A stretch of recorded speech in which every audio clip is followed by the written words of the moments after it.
Assalamualaikum warahmatullahi wabarakatuh.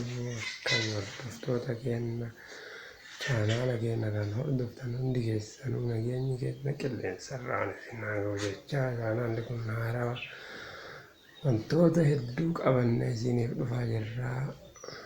Yeroo dhiyoo keessatti diraamaa barnoota barsiisoo ta'an kalaqa wantoota garaagaraa qopheessinee isiniif dhiyeessuuf qophii irratti argamna.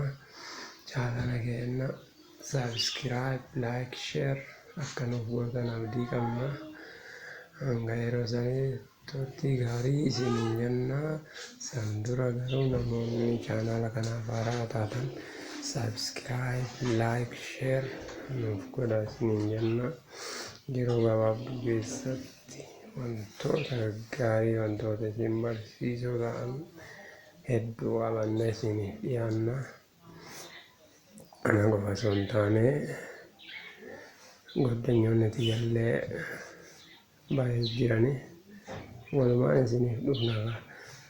Duraan Facebook irra nu beektanii hedduun keessan jechaadha. Amma gara YouTubeetiinis isiniif dhufaa jirra. Qophii hunda xumurree jirra. Yeroo gaarii qabaadhaa nu faana bu'aa turtii gaarii isin jenna. Like, subscribe, share gochuu hin dagatinaa gonkumaa. Yeroo gabaabduu keessatti wantoota gaggaarii qabannee isiniif dhiyeessina. Hangasittuu turtii gaarii isin jenna.